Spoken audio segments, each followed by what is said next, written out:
Halo, selamat datang kembali di Otoningrat. Kali ini kita akan membahas mengenai jenis-jenis lampu bohlam.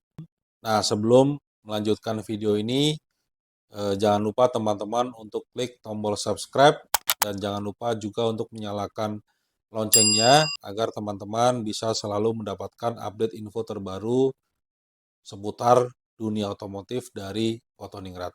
Teman-teman sudah tahu ya, untuk lampu atau bohlam itu banyak sekali jenisnya di pasaran. Ada LED, ada halogen, ada xenon.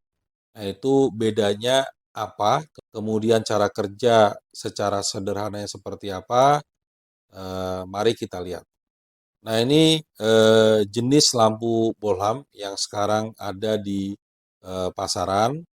Jadi yang pertama, ini ada bohlam biasa ya.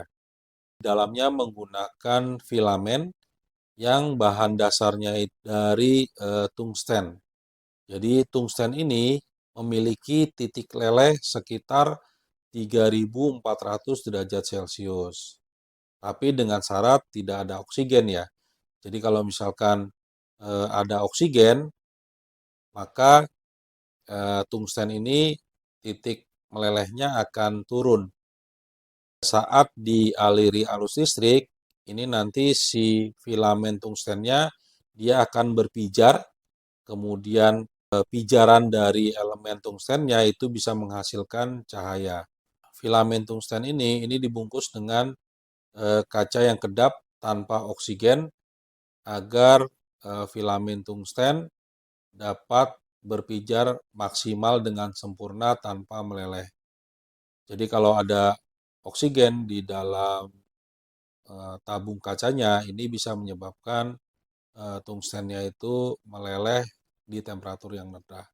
Selama pemakaian, material tungstennya itu bisa berkurang dan itu bisa menyebabkan filamennya terbakar.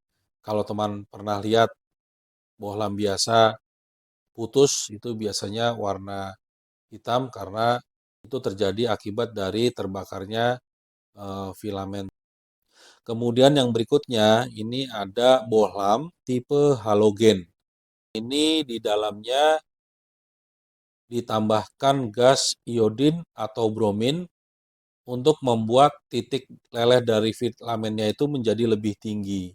Bisa mencapai 3.400 derajat Celcius. Dan otomatis cahaya yang dihasilkan dari bohlam halogen ini akan lebih terang. Nah, mungkin teman-teman dulu pernah ingat ya, jadi pada saat teman-teman beli bohlam halogen, nah itu kan pada saat teman-teman mau keluarkan dari kardusnya itu ada tanda larangan untuk menyentuh kaca dari bohlam halogen. Nah, kenapa kita tidak boleh menyentuh kaca dari bohlam halogen? Karena kita tahu untuk bohlam halogen ini temperatur kerjanya itu lebih tinggi dibandingkan dengan bohlam biasa.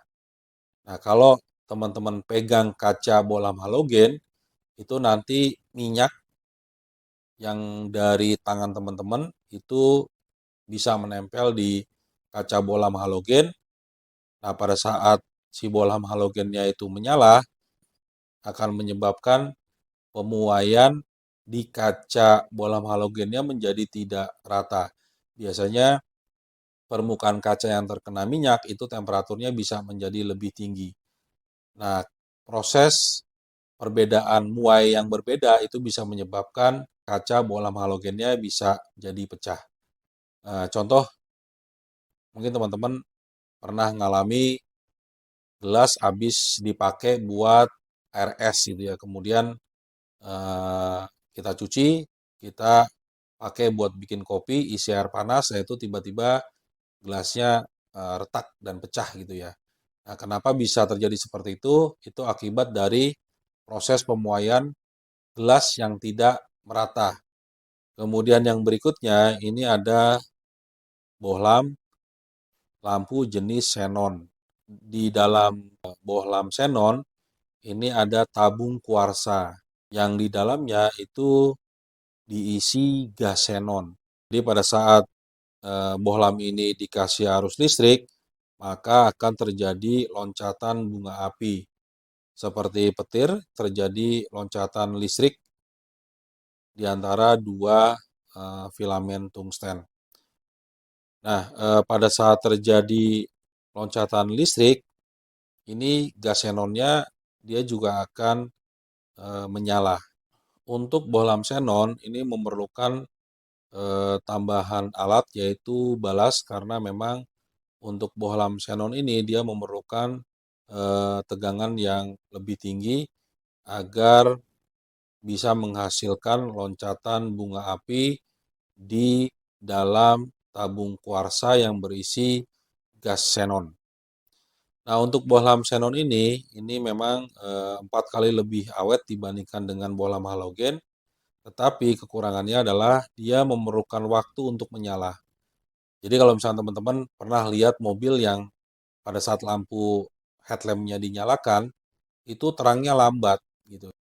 Tetapi terangnya itu bertahap. Nah, itu ciri khas dari bohlam xenon.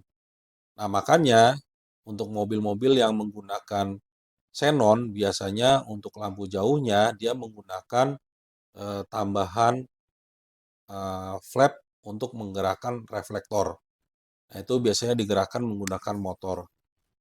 Jadi kalau misalkan mobil menggunakan bohlam xenon pada saat lampu jauh, itu kan harusnya lampu jauh dia langsung nembak gitu ya cahayanya. Nah, kalau dia menggunakan bohlam xenon, nah itu kan nanti nyalahnya jadi lambat gitu. Makanya untuk mobil yang menggunakan xenon itu biasanya lampu jauhnya itu menggunakan flap untuk menggerakkan reflektor agar bisa lampu jauh. Nah, itu digerakkan menggunakan motor. Jadi pada saat teman-teman aktifkan lampu jauhnya, itu nanti di headlampnya akan terdengar suara klek klek klek klek. Nah, itu sebetulnya pada saat itu si motor sedang menggerakkan flap untuk menggerakkan reflektor supaya sorot lampunya itu dari dekat bisa menjadi jauh.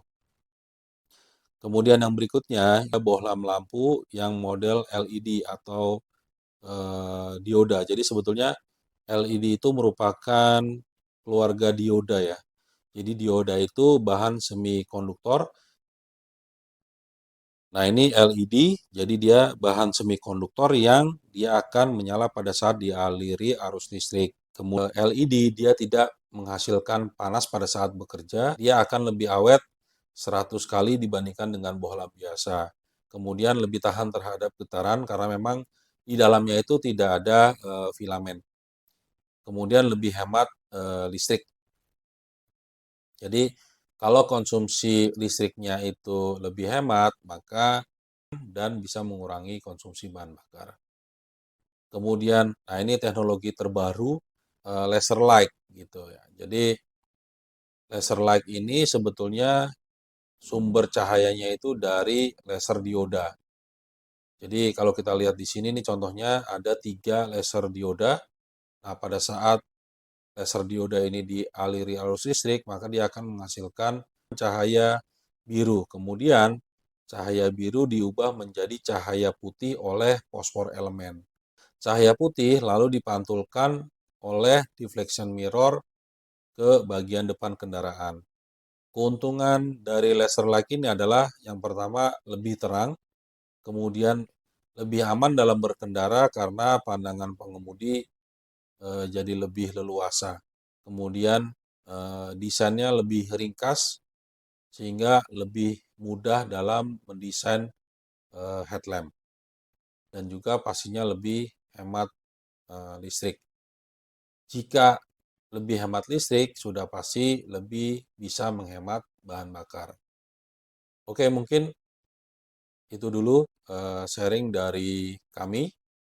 Jangan lupa teman-teman untuk klik tombol subscribe dan jangan lupa untuk menyalakan loncengnya agar teman-teman selalu mendapatkan update info terbaru dari Otoningrat. Terima kasih, salam Otoningrat.